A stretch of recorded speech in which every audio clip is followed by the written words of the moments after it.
लोग इस बात को सोच के परेशान हैं कि क्या इस बार की जो होली है 2024 की वो कुछ परेशान करने वाली होने वाली है।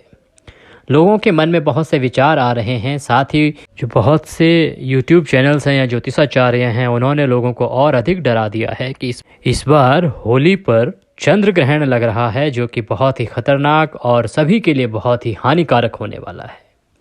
तो आज के इस वीडियो में हम बात करेंगे कि क्या सच में होली पर कोई चंद्र ग्रहण है या नहीं है, और अगर है तो वो कहाँ है, कितना है, उसका क्या प्रभाव आपके ऊपर होगा, आपको होली की पूजा कैसे करनी है और कब नहीं करनी है, क्या वो चीज़ें हैं, क्या वो उपाय हैं जिनको करके आप सभी परेशानियों से बच सकते हैं। और साथ ही बताएंगे आपको कि होली की राख क्यों महत्वपूर्ण है। आप सभी जानते हैं कि होली की महिमा बहुत अधिक है। होली की राख को एक ऐसा उपाय माना जाता है जिसको घर में लाने से आपके घर की सभी परेशानियां, दुख दूर हो जाते हैं। तो आपको बताएंगे वो उपाय कि आप क्या उपाय करें होली की राख के साथ, जिससे कि आपके घर में धन वर्षा भी हो, अगर कोई बीमार है तो उसकी बीमारी भी दूर हो जाए, अगर आपके घर में कलेश चल रहा है तो ग्रह कलेश भी एक होली की राख कैसे दूर कर सकती है। नमस्कार दोस्तों, आप देख रहे हैं आपका अपना देवभूमि चैनल।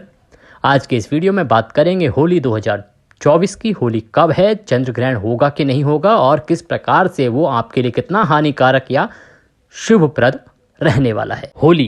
होली और होलिका दहन ये बहुत महत्वपूर्ण घटना है जो कि आदिकाल से चलती आ रही है। ऐसी एक कहानी है जिसमें कहा जाता है कि हिरण्यकश्यप एक राक्षस हुआ करता था, जिसके घर में परम भक्त प्रहलाद उसके पुत्र के रूप में पैदा होते हैं। और हिरण्यकश्यप की बहन थी होलिका, जिसने भगवान ब्रह्मदेव की तपस्या की और उनसे वरदान मांगा कि अग्नि उसको जला नहीं पाएगी। और इसी वरदान में वह मदमस्त रहती थी। और उसका भाई हिरण्यकश्यप, जो अपने आप को भगवान समझता था, वह परेशान था कि प्रहलाद जो उसे भगवान न मान के भगवान विष्णु को, भगवान श्रीहरि को पूजता था और उन्हें ही पूरी सृष्टि का भगवान और रचयिता मानता था।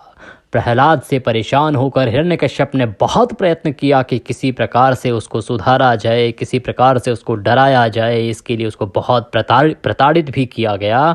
और आखिर में उसने अपनी बहन से कहा कि बहन, तुम होलिका के दिन, जो फाल्गुन मास के पूर्णिमा के दिन होती है, उस दिन तुम अग्नि पर इसको अपनी गोद में बिठा के बैठ जाना और यह जल के भस्म हो जाएगा और तुम ब्रह्मदेव के आशीर्वाद से सुरक्षित बच जाओगी। कुछ ऐसा चमत्कार हुआ कि जिसके परिणाम स्वरूप होलिका के पास जो एक वरदान की चुनरी थी, जिसको ओढ़ के वह बैठती थी, वह हवा से उड़ के प्रहलाद के ऊपर आ गई।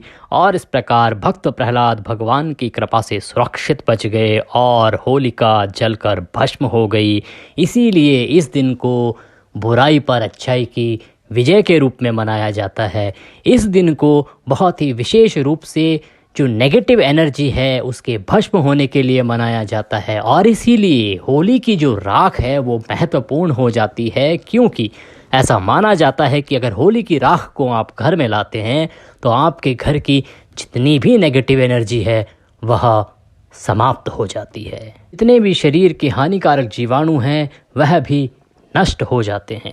और जब इस दिन कोई ग्रहण लगता है तो वह प्रकार के उपाय के लिए और अधिक फलदायी होने लगता है। आइए अब ये बताएं कि ग्रहण कब से कब तक है और होली कब और किस प्रकार से मनाई जाएगी। उससे पहले जान लेते हैं कि होली वाले दिन होली की राख से आप क्या उपाय कर सकते हैं।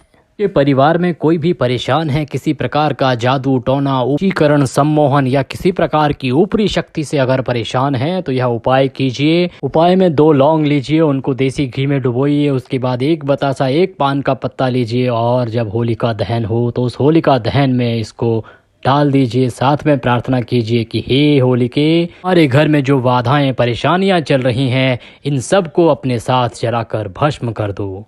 इस प्रकार से 7 बार परिक्रमा करनी है और उसके बाद सुबह उस होलिका दहन की राख अपने घर में लाके रखनी है। प्रातः जो भी इस प्रकार की परेशानियों से बाधित है हमारे घर में, उसके पूरे शरीर पर यह राख लगानी है और उसके बाद गर्म पानी से स्नान कराना है। चमत्कारिक राख से जब वह स्नान किया जाएगा तो आप देखेंगे कि तत्काल ही इसके प्रभाव से उस प्राणी को अपने आप इस प्रकार की अनुभूति होगी कि जिस भी प्रकार का कोई जादू टोना या ऊपरी शक्ति का उसके ऊपर साया था वह सब दूर होने लगेगा।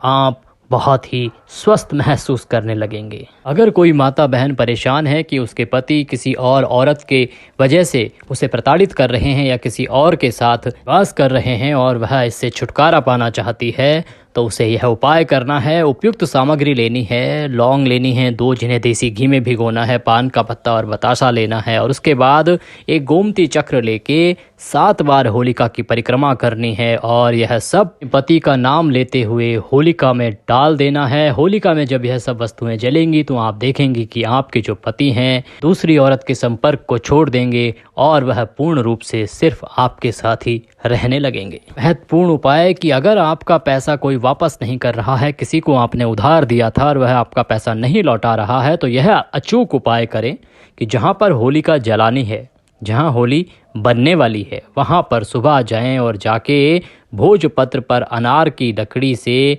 उस व्यक्ति का नाम लिखकर रख दें। उस पर थोड़ा सा गुलाल छिड़क दें और उसके बाद जब होलिका जलाई जाए तो उस अग्नि में उस भोजपत्र को डाल देना है और साथ में होलिका माता से प्रार्थना करनी है कि आपका पैसा जो इस व्यक्ति के पास है वह उसे शीघ्र ही लौटा दे। आप देखेंगे कि इसके परिणाम स्वरूप कुछ ही दिनों में वह व्यक्ति आपका पैसा अवश्य ही लौटा देगा। यह कुछ उपाय हैं जिनको आप कर सकते हैं जो आपकी तमाम परेशानियों से आपको छुटकारा अवश्य ही दिलाएंगे। अब बढ़ते हैं आगे और बताते हैं आपको कि होली किस दिन है, होलिका का दहन कब होगा और अगर ग्रहण है तो उसका प्रभाव कब से कब तक रहेगा, क्या किया जाए। देखिए, होली का जो दहन है वो होता है फाल्गुन मास की पूर्णिमा को और फाल्गुन मास की जो पूर्णिमा है वह आरंभ हो रही है 24 मार्च को सुबह 9:54 से और यह समाप्त होगी 25 मार्च को दोपहर 12:29 पर। अब क्योंकि होली का जो दहन है वो रात्रि को होता है और उसका नियम है कि उस समय फाल्गुन पूर्णिमा होनी चाहिए, इसीलिए होलिका दहन का जो पर्व है ये होगा 24 मार्च को होलिका का दहन किया जाएगा। हाँ, होलिका दहन वाले दिन भद्रा भी है तो इस चीज़ का ध्यान रखना है। भद्रा का जो समय रहेगा 24 मार्च को होलिका दहन के दिन भद्रा लग रही है और उस दिन भद्रा का जो समय है वह रहेगा सुबह 9:54 से जब पूर्णिमा लग रही है उसी के साथ भद्रा लग रही है और वह रात्रि को 11:13 तक रहेगी। तो इस भद्रा से घबराने वाली बात नहीं है क्योंकि चंद्रमा जो है वो कन्या राशि में उदित हो रहा है और इसीलिए ये जो भद्रा है ये पाताल लोक की भद्रा होगी और पाताल लोक की भद्रा कभी भी हानिकारक नहीं होती, यह आपके पूजा पाठ को प्रभावित नहीं करती है, इसीलिए इस भद्रा का कोई प्रभाव मान्य नहीं रहेगा। आपको 24 मार्च को होलिका की पूजा करनी है। होलिका की पूजा के लिए आपको जो पूजा की थाली है वह लेके जाना है, होलिका को जल देना है। जल देने के बाद वहाँ पर थोड़ा सा गुलाल छिड़कना है और जो बिड़ुकले आप लेके गए हैं वो वहाँ पे अर्पित करने हैं, उन सभी को तिलक करना है, होलिका को तिलक करना है, 7 बार परिक्रमा करनी है। अगर आप कोई उपाय कर रहे हैं तो उस उपाय के अनुसार जो हमने विधि बताई है उस विधि को दोहराना है और फिर आपको पूजा करके जल देकर वापस घर को आना है। महत्वपूर्ण बात की जो ग्रहण की बात हो रही है कि इस दिन चंद्र ग्रहण है या नहीं है और अगर है तो उसका कितना प्रभाव रहेगा, क्या उपाय किया जाए। देखिए, इस दिन यह सही बात है कि चंद्र ग्रहण जो है वो पूर्णिमा को है, लेकिन ये चंद्र ग्रहण पहली बात तो 24 को नहीं 25 मार्च को है। 25 मार्च को सुबह 10:23 से और दोपहर को 3:02 तक रहेगा और यह ग्रहण भारत में दिखाई ही नहीं देगा क्योंकि जिस समय ये ग्रहण है उस समय भारत में चंद्रोदय नहीं होता, चंद्रमा नहीं रहता है, ये सूर्य का समय होता है, सूर्यकाल का समय होता है। इसीलिए ये जो ग्रहण है इसका भारतवर्ष में कोई प्रभाव नहीं है। आपको अपनी होली विधि विधान से मनानी है, बिना किसी परेशानी के मनानी है, बिना किसी फिक्र चिंता के मनानी है। होलिका दहन का मुहूर्त अब आपको बता देते हैं कि होलिका दहन आपको कब करना है। देखिए, भद्रा जो है वो पाताल लोक की भद्रा है, इसीलिए उसका कोई प्रभाव नहीं है। तो होलिका दहन करना है 24 मार्च की रात्रि को 11:13 से लेकर और 12:27 के बीच। यह अवधि है, इस समय में आप होलिका जलाइए, होलिका का दहन कीजिए, उपाय कीजिए और उसकी राख अगले दिन अपने घर में लेके आइए। ज़रूरत के अनुसार आप उपाय कीजिए। भगवान की कृपा से, ईश्वर की कृपा से आपकी मनोकामना अवश्य पूर्ण होगी। जिस भी किसी उद्देश्य से आप इस उपाय को कर रहे हैं, होलिका का पूजन कर रहे हैं, वह भगवान श्रीहरि की कृपा से अवश्य ही सफल होगा। अच्छा लगा हो तो वीडियो को लाइक अवश्य करें। कमेंट बॉक्स में जय श्रीहरि लिखना ना भूलें। इससे भगवान श्रीहरि का आशीर्वाद आपको प्राप्त होगा और आपके सभी बिगड़े काम अवश्य बनेंगे। चैनल को अगर सब्सक्राइब नहीं किया है तो उसको सब्सक्राइब कर लें, क्योंकि इससे सभी धार्मिक जानकारियाँ, कौन सी तिथि कब है, कैसे पूजा करनी है, संबंधित जानकारी आपको समय से मिलती रहेगी। आज के इस वीडियो में अभी के लिए इतना ही। अगले वीडियो में फिर होगी आपसे मुलाकात। तब तक के लिए जय श्री हरि।